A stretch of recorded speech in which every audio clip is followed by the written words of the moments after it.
Welcome everybody. Welcome to this session on Irish Unity. My name is Rachel Garnham. I'm the co-chair of the Campaign for Labour Party Democracy, convener of Eastern Labour Left and a former Labour NEC member, and I'm really pleased to welcome you to this important event tonight as part of Arise 2023, an online festival of Labour's left ideas.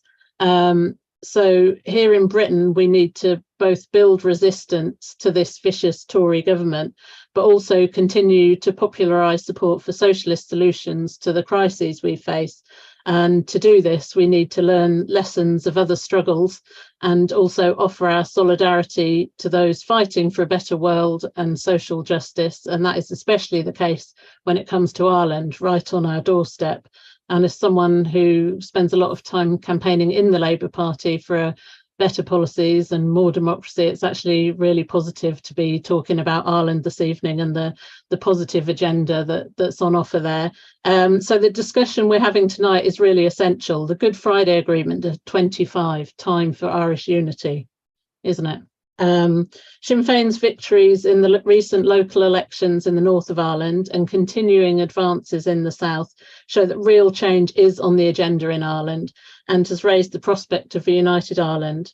So while the recent 25th anniversary of the Good Friday Agreement reminds us both of what has been achieved, but it also is a good opportunity about what still needs to come. So for many of us active in solidarity with the Irish cause over the years and decades, I'm afraid, it is further confirmation of our need to again step up this work, including through building links with the left and progressive movements in Ireland and making the case here for a border poll, including in the Labour Party and the broader Labour movement. And there's always a job of political education to do in our Labour movement in Britain to learn more about the Irish cause and the history of Ireland and why Irish unity is necessary. So we're therefore promoting a discussion both in terms of what we can learn and in terms of how we can support peace, self-determination and social progress. So as part of this is part of a wider discussion, and do donate if you can and buy a ticket for the whole of the festival using the links posted in the chat throughout the event, because without your support we couldn't host these important discussions and events. So yeah, please do donate, buy a ticket, and share with your comrades and contacts elsewhere. Due to the amazing level of interest tonight, as well as this Zoom webinar, we're streaming live direct from the Arise YouTube page and over a dozen Facebook pages. And as the event goes on, please do post your questions in the Q&A section on Zoom, and we'll put some to our panel. It's a really great opportunity to find out what's going on in Ireland, and a cause that we don't necessarily pay enough attention to in the Labour movement in Britain. So our panellists are going to be Michelle Gildernew, an MP for Sinn Féin. Then we're going to hear a little bit from Arise volunteer Fraser Maguire. We've got John McDonnell MP, and finally Geoff Bell, the author of The Twilight of Unionism and from the Labour for Irish Unity campaign. So without further ado, I'm going to move on to hear from Michelle about what's going on. Over to you, Michelle, and hopefully all your technical difficulties will be sorted out. Hopefully. Thanks a million, Rachel.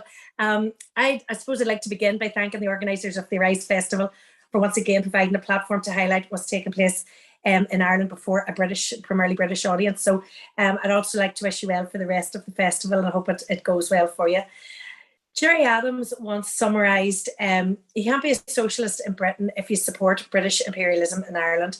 And as many of you watching tonight will know, this April we marked 25 years since the signing of the historic Good Friday Agreement, which was a hard-won compromise that ended 3 decades of conflict on our island. Since January, we've listened to those who helped to deliver the 1998 agreement, and we've heard about the highs and lows of that time. And while the efforts of Gerry Adams, Martin McGuinness, David Trimble, John Hume, Mum Molam, Bertie Ahern, Davy Irvine, and even Tony Blair, despite his interventions elsewhere, while all of their efforts are to be commended, what was really significant for me personally was that every panel discussion that I listened to, the discussion very quickly turned to the next 25 years. And of course, it's right that we celebrate, commemorate, and mark what happened in 1998. But the people that I talk to, they want to know what's happening now, and more importantly, what's going to happen next. And the most recent local elections in the North have demonstrated once again the change isn't just possible, it's already happening. The parties that pushed narratives that were locked in the past found themselves out of step with where people were at. Sinn Féin went into the campaign with a positive message of making Dublin politics work, and that positive leadership resonated with the public. Our vote share went up in all electoral areas, and we saw gains in areas that have never had Republican representation before, like Paul Burke in Lisburn North, Brannon Linus in Ballymena, and Niamh Archibald in Coleraine. And we know that we receive votes that wouldn't necessarily classify themselves as Republican. I know firsthand as an MP that I have the support of people who don't see themselves as Republican or United Irelanders. I've won the Fermanagh South Tyrone seat 3 times with less than 100 votes. And I know when I win on a slim majority like that, it's Union's votes that are putting me over the line. And that's good, it's healthy. It's the society in the North that we live in. So change is happening as we speak, and more change is on its way. And it's important that those from a traditional Unionist background are involved in shaping this change. Let it be very clear, Unionists have a place of right in any new Ireland, and we want them to be part of what we collectively create. As a party, we have made efforts to show leadership and to reach out the hand of friendship to our neighbours, and we've undertaken notable steps of reconciliation, but we don't do it for reciprocation or for a pat on the head. Michelle O'Neill's attendance at the coronation of the English King stands as a tangible demonstration of our commitment to genuine reconciliation. It shows that we don't just talk the talk, we can walk the walk as well. And in the same term, nothing is lost by showing such respect. Michelle O'Neill went to the coronation as an Irish Republican. She came back to home to Tyrone as an Irish Republican. And as Martin McGuinness once said, our Irishness is not dependent on chipping away at the Britishness of our neighbours. It's about representing everyone as best we can. And as First Minister designate, Michelle has demonstrated her commitment to be a First Minister for everyone. In this respect, the continued denial of democracy in the North remains unacceptable and intolerable. It's clear to anyone paying attention, whether they're in Belfast, Dublin, Brussels or London, that the Assembly and Executive must be reformed. The people had their say in May last year. No single party can be permitted to act as a barrier to this democratic expression, and the DUP should take its place in the Executive along with other parties. We remain convinced that working with Unionists in the Assembly, along with the other parties and independents, is part of working towards a new and agreed Ireland. The Unionist population and its political representatives working with the rest of us on this island is the best guarantee of their cultural identity, the British identity in Ireland, that will prosper and be protected in any new and independent all-island republic. And the safeguards that are in the Good Friday Agreement with respect to identity, cultural and language rights will continue in a new and united Ireland. Now, of course, we know we have our work cut out for us, and we know at this point in time that the British and Irish governments are against constitutional change taking place. We hear the chorus of now is not the right time from the usual quarters, but we also know that the time will never be right for them. And we also know the reasons for this. For example, British government's a unionist government. No national government ever wants to give up territory. Meanwhile, the Irish government is worried about a national realignment of politics in which the establishment parties who had their own way for over 100 years will lose their dominance. But notwithstanding these hurdles, our efforts in the time ahead will remain focused on challenging the Irish and British governments with the demand that they set a date for unity referenda. We also have to encourage the governments, and the Irish government in particular in this respect, to prepare for the referendums and for a successful outcome. The Irish government has chosen at this time to reject any proposals put forward for a united Ireland, including the establishment of a citizens' assembly or a series of citizens' assembly to facilitate discussion and plan for the future. We have to remind those who set their face against change that the Good Friday Agreement created a mechanism for constitutional change, and the Good Friday Agreement was overwhelmingly endorsed by the people in referendums both north and south. So the Irish government has a constitutional obligation, but it also has an obligation as a co-guarantor of the Good Friday Agreement to prepare for unity. So that means that the Irish government should establish a citizens' assembly to begin the work of planning. And in turn, it should agree with the British government a firm date for the unity referendum provided for by the Good Friday Agreement. Now, I'm not suggesting that this should take place immediately. In fact, I think it's a bit disingenuous when people are asked in a poll, would you vote for United Ireland tomorrow? This needs time for preparation and planning, and the Irish government should at the very least seek a date which allows for that inclusive preparation to begin. As Irish Republicans, we're clear. The Irish people have the right to self-determination. We have the right to determine our own future without outside interference, peacefully and democratically. That is a central component of the Good Friday Agreement. Following the restoration of a Northern Assembly, our focus must turn towards this new phase in our peace process, the establishment of a pathway towards a new future, and the need for a genuine process of reconciliation and healing across the island of Ireland. In this regard, the British government's shameful legacy bill must be scrapped entirely and altogether. It cannot continue. The bill is a stain on the international principles of human rights and dignity. And the framework for addressing our past is already there. It's the Stormont House Agreement. Unilateral decisions taken in shadowy rooms in Whitehall cannot be allowed to override past agreements that were reached between all parties and both governments. And victims and survivors have to be central to finding a way forwards in terms of reconciliation. It's fundamental that all our communities and constituencies are brought with us. Ultimately, Sinn Féin believes that healing the divisions of Irish society is inseparable from the transition towards a new, agreed, constitutional democracy in Ireland. We're too small an island to be so bitterly divided. Today, we have the indicators all around us that we're living on an island that is changed, is still changing, and is going to change some more. That is where the onus comes on all of us, no matter what side of the debate that we find ourselves on, to manage the conversation and to manage it maturely, respectfully, and openly. There's nothing to fear from talking, nothing. And crucially, there's nothing to fear from listening. I don't want my Ireland of the future to be an echo chamber. It's a well-worn cliche now, but Brexit provided us with a perfect blueprint of how not to have a debate around constitutional change. And in any future constitutional framework, we would seek to place island-wide reconciliation at the heart of all political and civic institutions. That would be a realisation of the 1798 United Irish vision of the unity of Catholic, Protestant and Dissenter. We seek not to forget the past or forget the hurt. That would be impossible. Rather, we would seek to build a society that is not held prisoner to a hurtful past. In the meantime, our immediate challenge is to ensure that proper power sharing and the accompanying north-south political institutions are restored.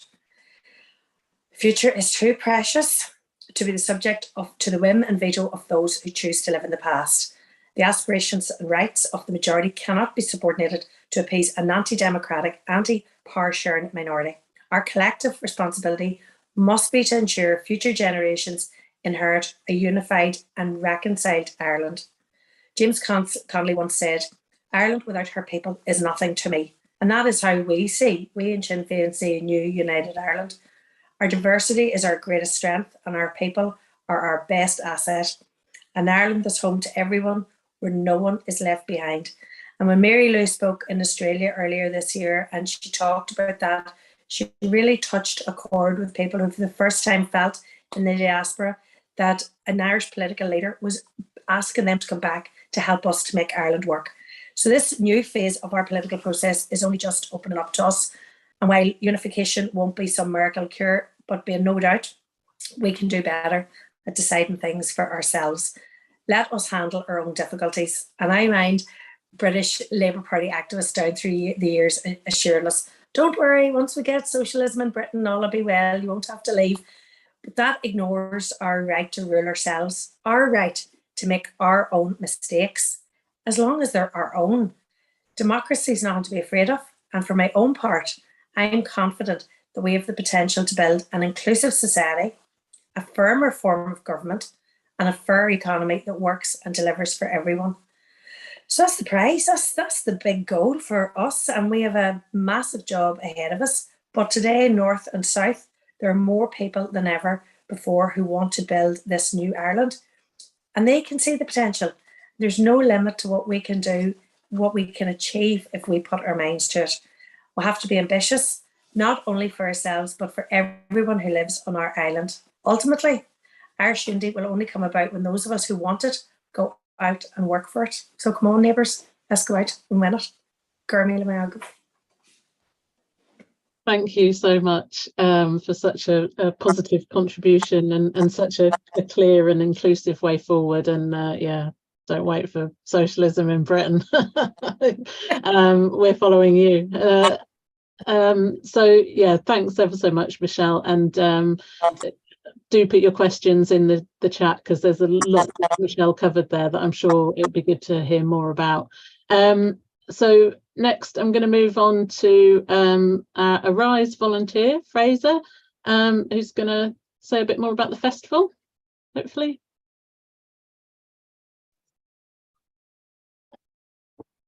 Hi everyone, thanks for joining this important event on Irish unity today. My name's Fraser and I'm an Arise Festival volunteer. We're only able to hold important narrative shaping events like this because of the support of people watching like you. While all these events are free to watch, we're also selling tickets to help cover some of the costs. Starting at just £4, all these tickets will go a really long way toward helping us continue to hold these events into the future. And the support is appreciated by all the volunteers who work to make Arise happen. The link to donate will be posted in the chat function below. Oh, sorry. We've got a fantastic range of seminars upcoming as part of Arise Festival 2023, including our upcoming event on the NHS this Wednesday evening and how we can restore it after more than a decade of Tory austerity. Next Monday, we have a critically important briefing and Q&A on Palestine as Israel's far-right government steps up its aggression. We also have a key event on Labour Party democracy next Wednesday in the face of factional attacks on the left and internal democracy. Please check what upcoming events you're able to watch, as we do have a fantastic lineup for the festival this year. Finally, we do rely on donations and ticket sales to keep running these events, so please do donate what you're able to in order to help us keep hosting these important discussions for the left. Thank you for watching.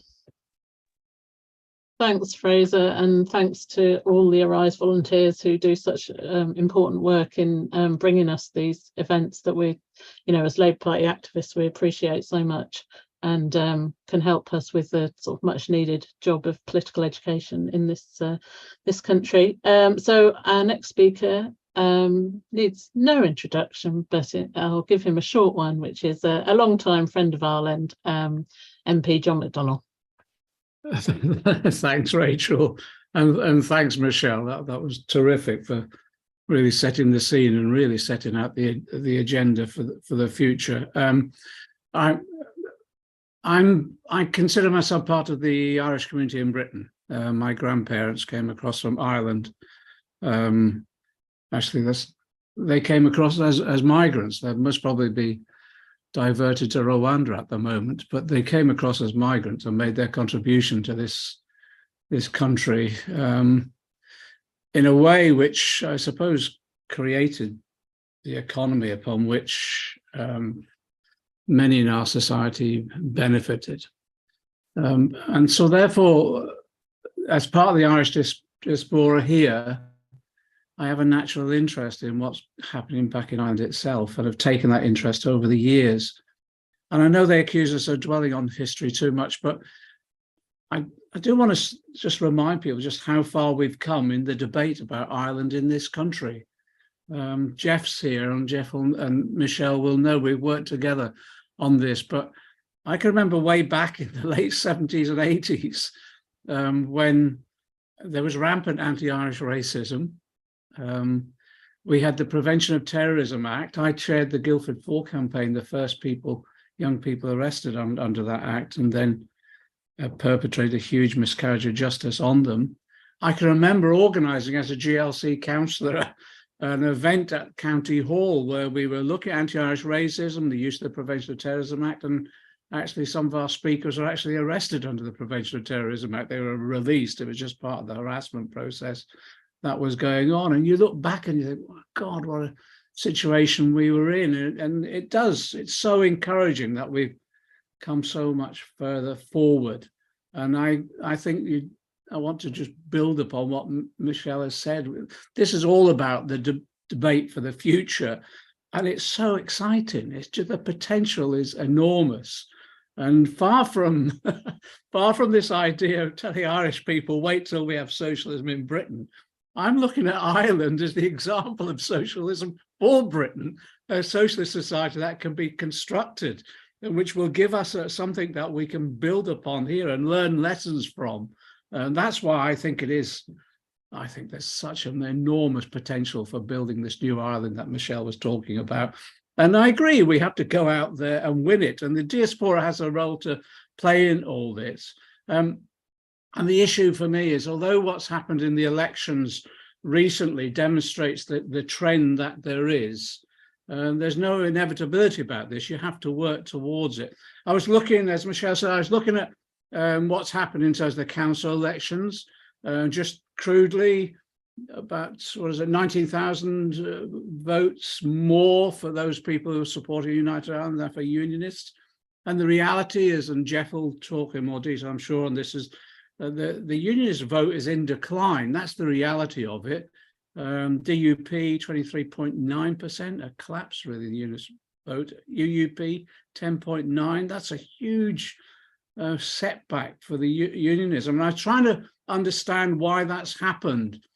Clearly, there's issues of demography here, but also I think Brexit, Michelle mentioned it, Brexit split unionism, there's no doubt about it. And I also think actually the absence of the executive, the DUP refusing to engage, I think has demoralized their own support, and people have walked away from them because they want to engage in a constructive form of politics, talking about the future.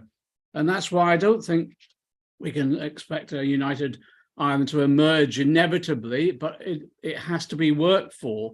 And my view on that is, I come at it as a socialist, and it is a Connolly type, James Connolly type approach. It's his birthday today, by the way, so forgive us quoting James Connolly. He was arguing, there's no use putting a green flag above Dublin Castle because the capitalists will still, and the capitalists and the financiers will still rule unless we start the work on creating a socialist state. And I think that's what the potential is in Ireland now, a united Ireland, which has the opportunity and the freedoms then to create a whole new society. And at the moment, I think if you're an Irish person in the north and you're looking at what is happening under this Tory government, well, austerity just goes on and on. And I don't think anyone can see that there's a future in maintaining the link anymore whilst you've got this Tory government implementing severe austerity. I looked at what the Children's Law Centre said about the recent budget, about this threat to children and young people. And this undermining basic services as a result of 13 years of austerity under the Tories has affected people in the north just as much as they have in Britain itself. So I can see why people are looking to move on. So now it's about how you then harness that concern about the existence of the current arrangements, the concern about the policies that are being pursued, and therefore how you harness that into inspiring people about the sort of Ireland that could be created. As a socialist, my socialism is about the creation of equality through democracy. And so exactly as Michelle has said, this has got to be a democratic debate about the nature of the Ireland that we need to construct. That's why I think the discussions that are taking place about how you can unite the left across Ireland itself to construct that all-Ireland socialism and laying the groundwork for a socialist Ireland is absolutely critical. I think the promotion of a citizens' assembly is exactly the route.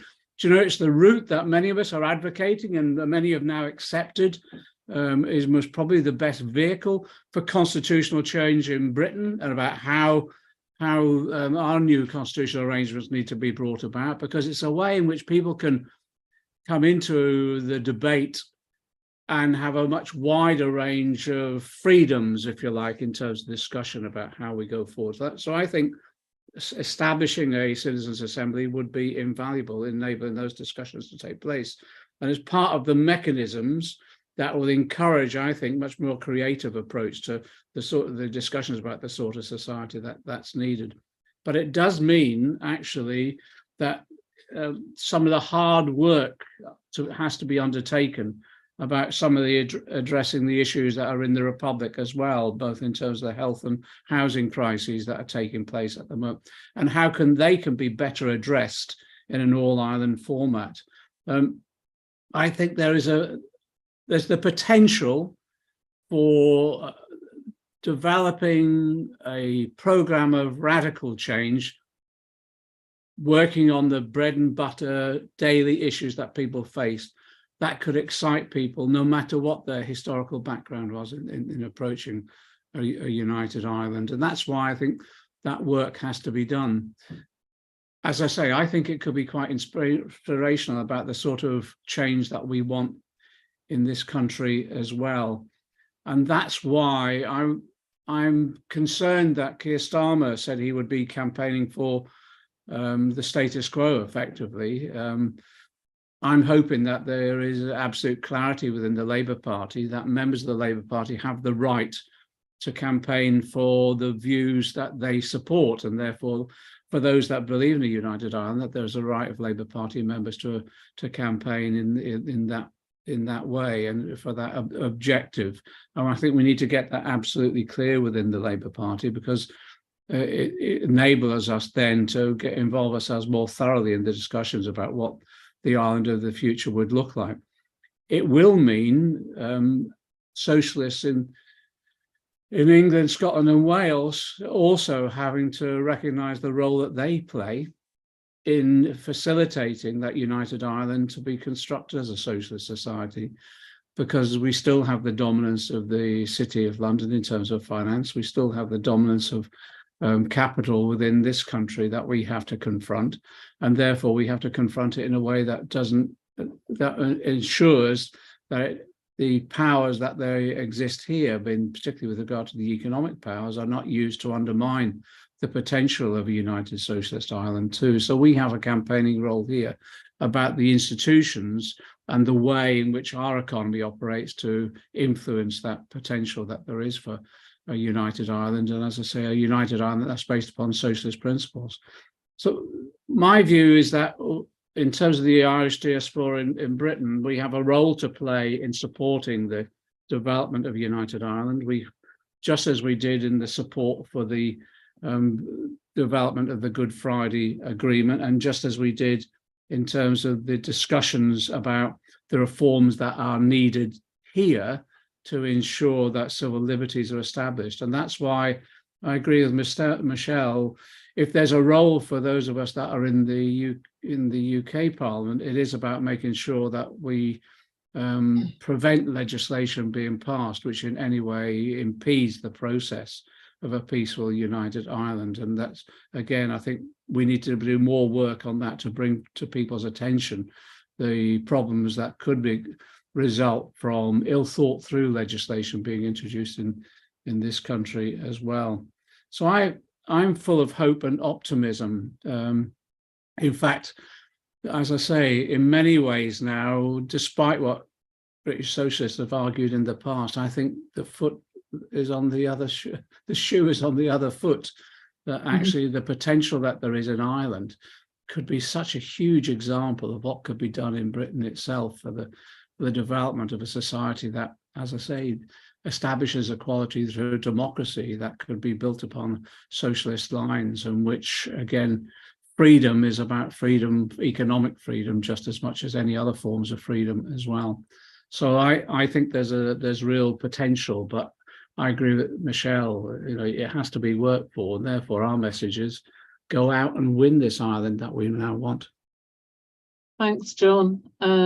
Inspirational as ever. And I certainly think that the British Labour Party could learn a lot from the popularity of Sinn Féin's policies, in terms of actually policies that will work for ordinary people, and that can be popular, which Keir Starmer doesn't seem to to want to pay much attention to, unfortunately.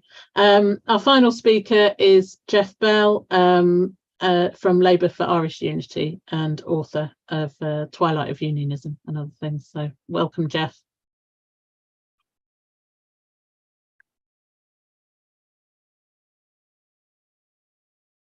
You okay to? Yeah. Okay. Thank you, Rachel.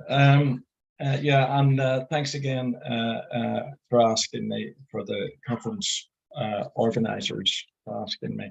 I must say I've been watching the new BBC series on the history of the Troubles, and so far it isn't as bad as it certainly could be, I must say. But I've sort of seen the footage of the first civil rights march of October the 5th, 1968, and the footage of the Battle of Bogside, and the following year. And both of these events I was sort of part of, and I just want to say this to all sort of younger sort of people there, being part of this and looking back on it.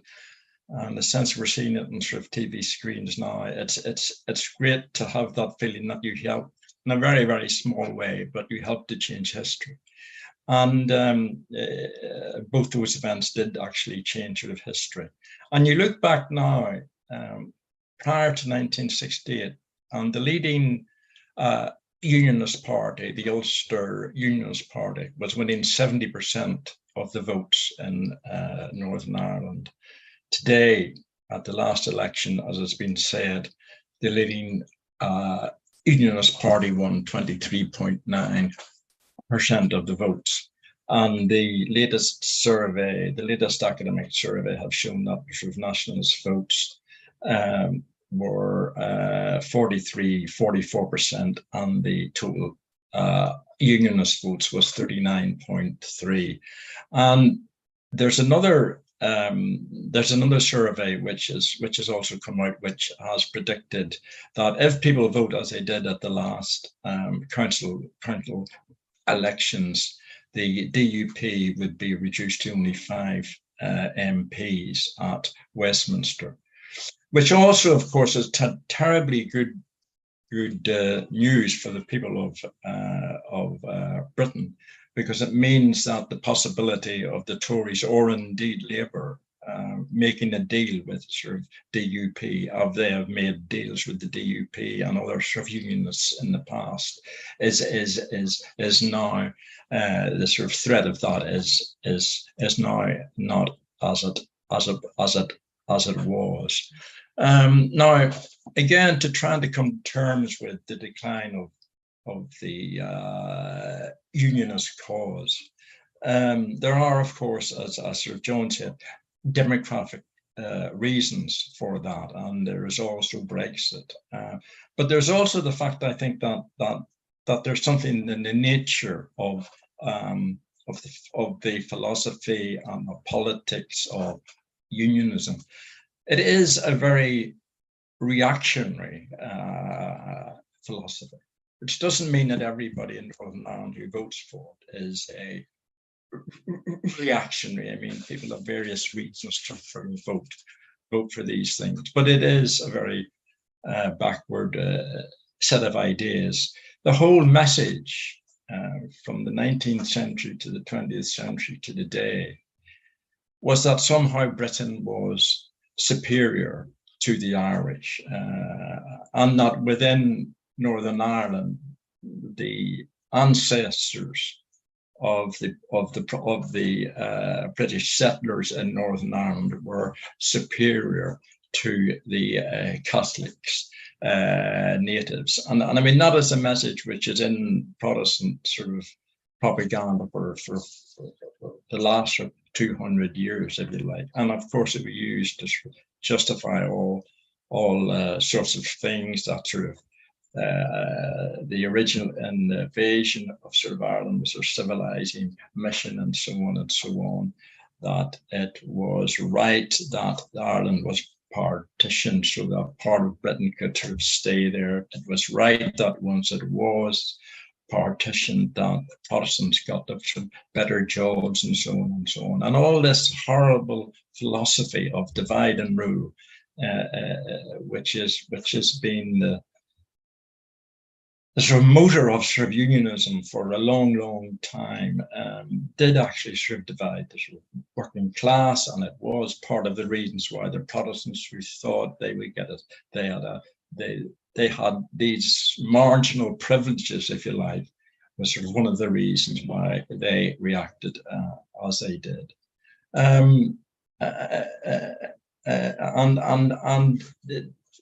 This, if you like, is part of what, and I just give a plug for a sort of book here by Christine Elkins Fein, book. It's called A Legacy of Violence, which places the whole Irish question in the history of Britain as a sort of imperial power. It's a really excellent book, and I can recommend people to sort of read this. And this whole notion that the Protestants deserve privileges, deserve to be listened to first, and so on and so on, is of course still being broadcast now. It is the fact that, I mean, again, if you look back, it is now what they have lost sort of elections, two sort of elections in the last 14 months, and yet the British government seemed quite content to sort of say that the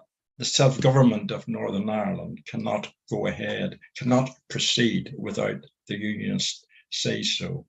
And indeed, the British government refused to criticize them, if you like, for actually holding up the whole assembly. You can look at the debates in Parliament over Northern Ireland, and not once, for instance, has a Labour Party spokesperson directly criticised them for trying to ignore the assembly election. And I mean, it's sort of really pretty sad that the sort of Labour Party does this. And if you look too at the recent debates over the Windsor framework, the debate in Parliament, which took place, and again the differences between the Labour Party and the Tory Party. The Labour Party main spokesperson actually said that the Tories took too long to listen to the DUP and didn't give the DUP enough. And I mean, it's just, you're saying you should listen to it, and you wonder what sort of world these people now live in. So now, anyway, it's becoming beyond reality if they don't start listening to the people of the majority, or the nationalist people of the North and the nationalist people of Ireland as a whole. So we have to say, when and how are they going to listen to those people? And the interesting thing is that it's just not the people of Ireland. Again, the latest opinion poll, which was, I think, last week, the people of Great Britain were asked whether they wanted to hold on to Northern Ireland, and whether they would be upset if Northern Ireland left the Union. Less than a third said they would be. And in fact, more people, a higher percentage, said they would be upset if they lost the Falklands than if they lost Northern Ireland. So that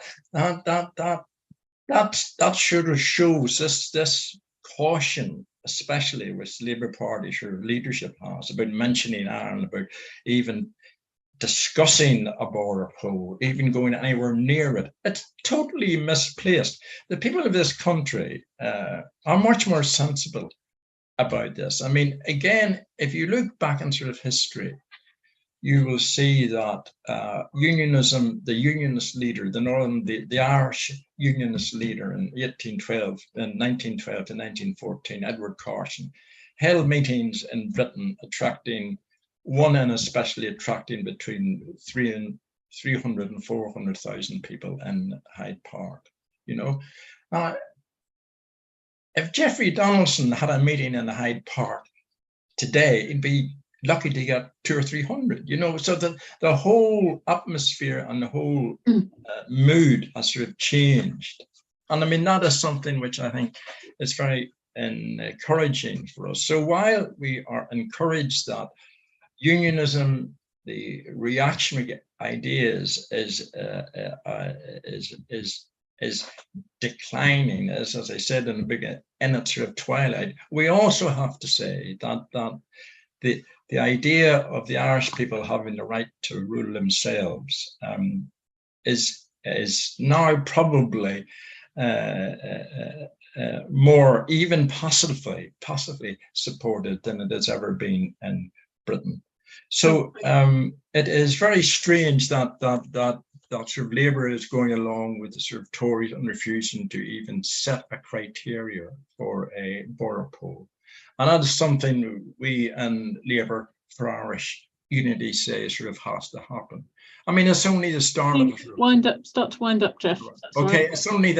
It's only the start of this process, if you like. But the sort of lesson, if you like, is that the people of Ireland have spoken and are speaking, and it's time our party, the Labour Party, for those in the party, or the British left as a whole, listen to what they're saying. Thanks.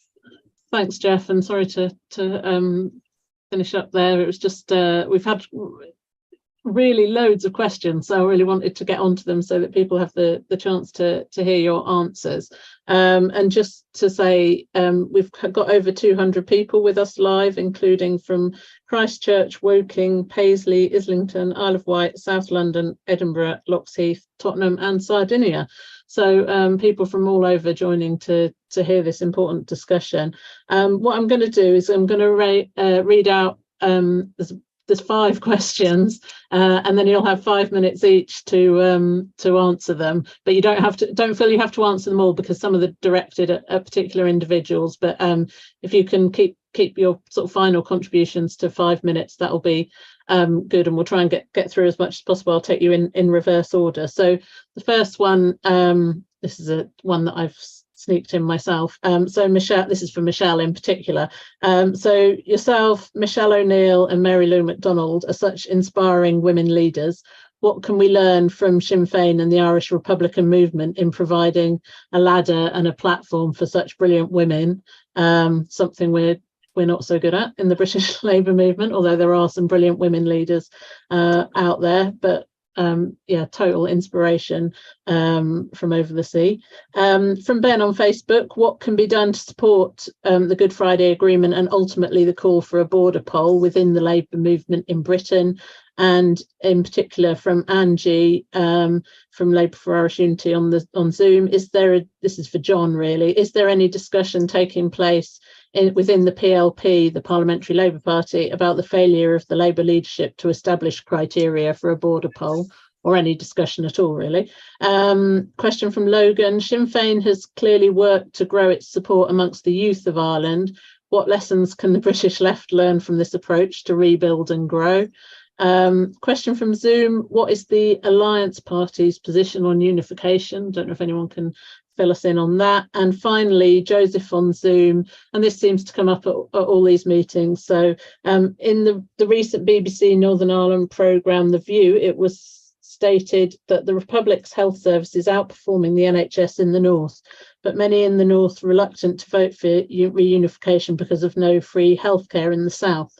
Would a future Sinn Féin government, which we're all looking forward to, introduce an NHS-style health system in the whole island? And do you think that this question is crucial in a border poll? So just a few little issues to get your heads around there. And I'm going to come to you, Geoff, first. 5 minutes. I'll tell you when you've had 4. So. Okay. So a couple of those. I mean, I think on this idea of the health service, an organisation called Ireland's Future, which is a 32 county community grouping has recently produced a significant policy document on how it would be possible to build a all-Ireland health service, and all this type of thinking is sort of going on. Obviously, other parties, Sinn Féin too, obviously have got proposals, but all these things are sort of going on at the moment. As sort of people say, there are more nurses per head of the population in Ireland than there are in the UK. There are more doctors as well. So progress has been made in the south, but of course it is not as sort of good as it sort of has to be. But again, as I say, this work is sort of going ahead. I mean, I want to think about Sinn Féin.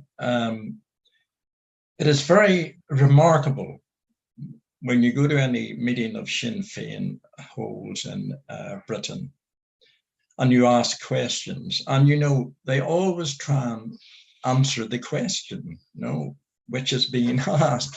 Which, if you know how British politicians hum and ha and avoid answering questions, it is remarkably fresh for someone to try and answer questions. And I think this is the thing. I think Sinn Féin have approached politics with a sort of a transparency and a sort of honesty, which we don't really see, and we don't really see within the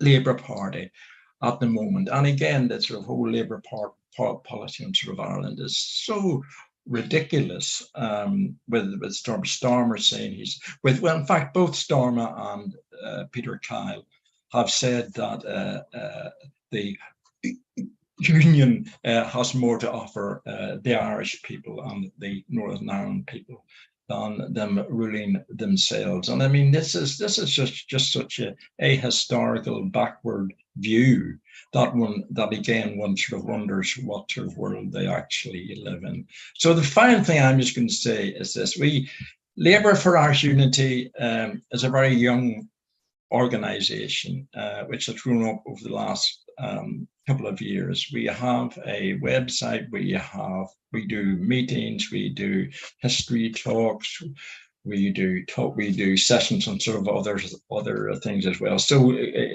just sort of Google our sort of website and join. It's very cheap to sort of join, and I think the best way is to form this type of Irish pressure group within the Labour Party. And I think what we should be aiming for is basically a promise that the next Labour government will organise or help to organise with the Irish government, help to organise a border poll within the lifetime of the next Labour government. And that's a very concrete, moderate demand, but I think it's an idea whose sort of time has come.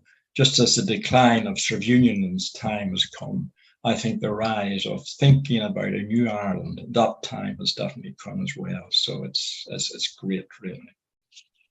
Thanks, Geoff. Spot on timing wise, and couldn't agree more. And I hope people will check out Labour for Irish Unity. Over to you, John, next to choose from some of those questions and tell us what's going on in the PLP. Let me take on then from what Geoff has just been saying. I keep repeating, the unity, the border poll, nothing's inevitable in this. But in terms of Labour Party policy, they've got to work now on the basis of what's likely.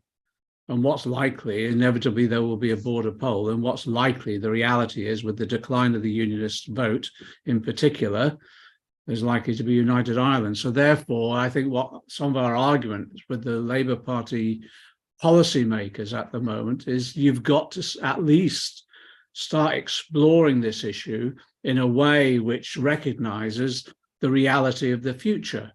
And let's do that in some ways, learning from the debate that's taken place and learning from Sinn Féin as well is about what's the ethos of that debate. The ethos of that debate is it's inclusive, it's respectful. The ethos is also got to be whatever Labour does now do no harm. Do not support legislation that could harm that process being brought about. But in addition to that, we do have to shift the whole discussion on. The question, what discussion is taking place within the PLP, at the Parliamentary Labour Party at the moment on this? Very little. I blame myself partly for that as well. We should be doing more from the left of the party in all of this. That's why Labour for Irish Unity is an important initiative that I support. I think we needed a new, fresh initiative, a new lobbying group, a new bit of really a group that brought more creativity to the debate. And that's exactly what's happening now, because this issue around the criteria for border poll is having no debate at the moment within the Parliamentary Labour Party, and not in the wider movement, I have to say. So Labour for Irish Unity gives us the potential to encourage that debate. And the way that I think is done, I just want to refer back to something I said earlier. I think we can excite the labour and trade union movement in this country about what the potential is in Ireland. And in that way, it's about getting involved in the discussions about how so that broad left alliance in Ireland is created, this sort of programme of ideas that are being discussed within Ireland that we could build upon here and encourage. So I think the work in the Labour for Irish Unity now is, as they are doing, trying to get as much information out as possible and encourage debate, etc. Of course, encouraging that debate within the Parliamentary Labour Party and prompting that debate much more. But it is also what they're doing, which is trying to ensure that we extend that into the traditional labour and trade union movement here. They've actually always had relatively good positions on Ireland in most of our trade unions in recent years in particular, and that we can then build upon it. Because we can't go into the next general election where Labour is just simply saying, well, we're a unionist party, or we'll campaign for the union. We're not. We're a party that's respected different views on this, and then we've got to enable people who come from a Republican tradition to enable that to campaign on that basis. But we've got to be a Labour Party that actually recognises the reality of the world as it will be in a very limited number of years' time, and therefore at least we should have the discussion about what those options are and how we can prepare for it. So that's why I come back to it. Labour for Irish Unity is such a good initiative to enable that to happen.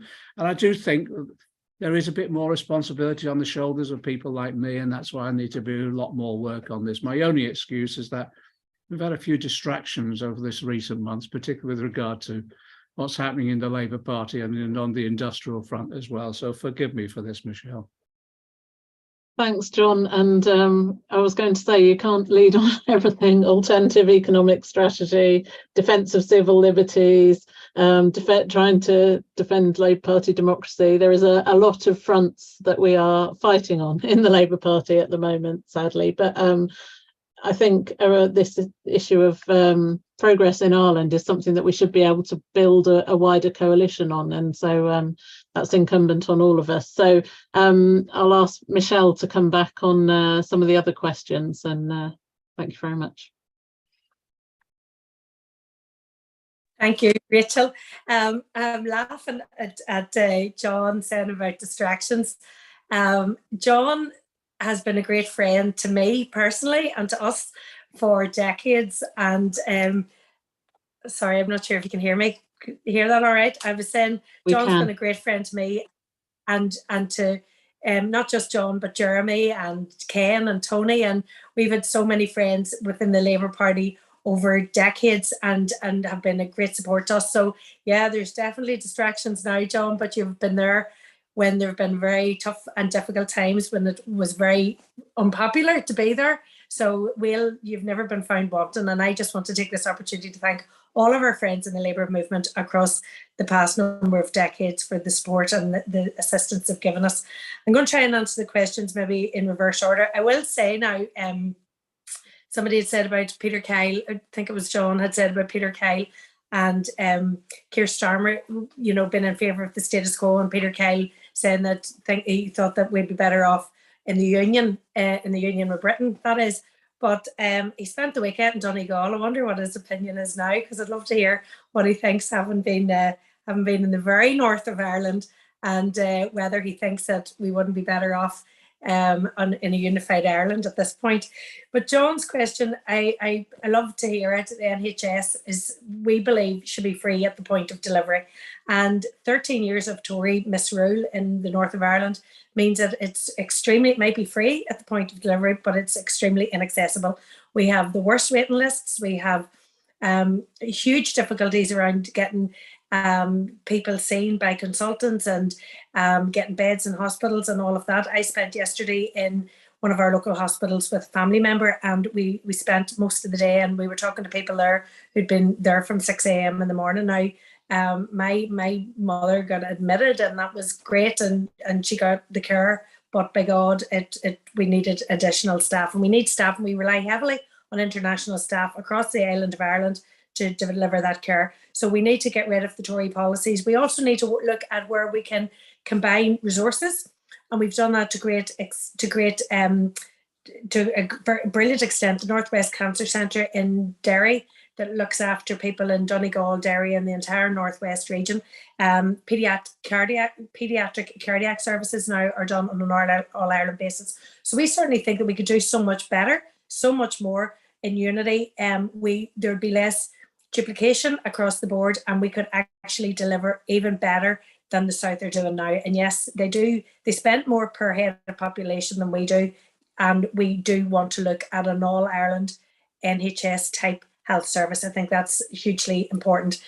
The alliance question, it breaks down a third for unity, a third against, and a third don't knows. And that's pretty much been the case for a long time. However, second preference alliance votes generally transfer to nationalist candidates, which makes you think that the direction of travel would be towards unification. So I think that's why we need that respectful, mature, open debate to give people the opportunity to talk about it and to review their opinion in a very measured way, where you're able to have the facts and figures in front of you. And that's where that whole Brexit situation means we don't want to do it like that. In terms of the youth and how we attract young people, we've got a great new raft of young councillors. And I think for somebody who grew up in Sinn Fein, who was an activist since her teens, my experience has always been neither your gender or your age, whatever holds you back in Sinn Féin. I was asked to take on the role in running the party office in London, which is how I got to know John in the first place back in the 1990s, before the Good Friday Agreement. And most of you know Joe Dwyer, great young man who has run that office now for the past number of years and still only in his 20s. So I think we need to empower our young people, empower them, give them positions of responsibility, give them jobs to do, and let them have a go at it. And we'll see what way we get on. And so far, we're very lucky in the talent that we've managed to capture here in Ireland. I'll not cover the labour movement in Britain. I think John has that covered. But the last point I want to make, and I'm coming up on time, thank you very much for the lovely comment about the women leaders. And again, it's about empowerment. It's about we don't need men to step aside to let us take up roles. We have the ability to manage to find our way in these roles ourselves.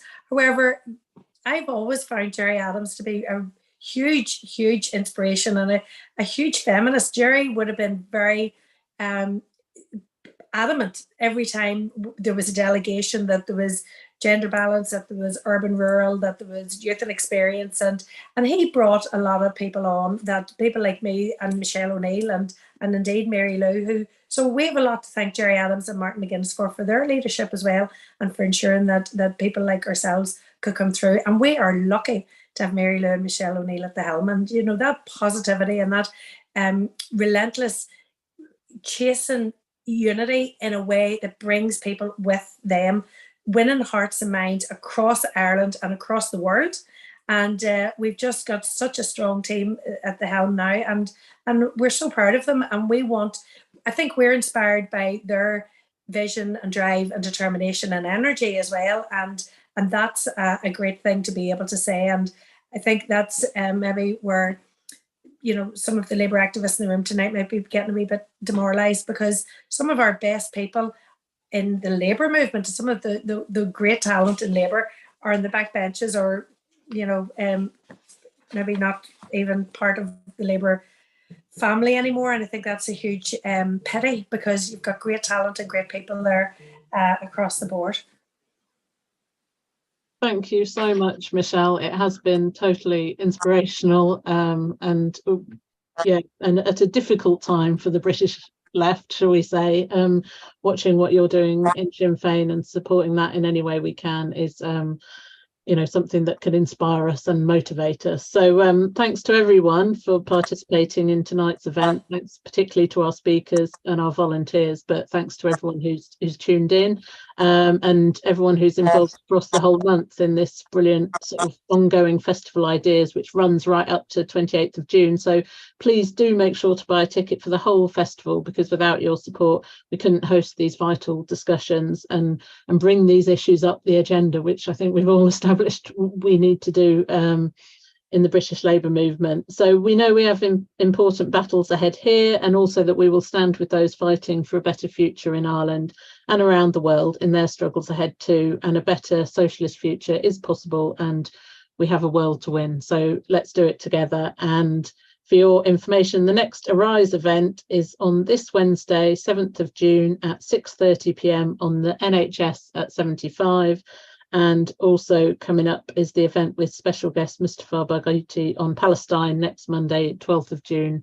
Many, many issues on which we fight together. And thanks again to everyone for joining.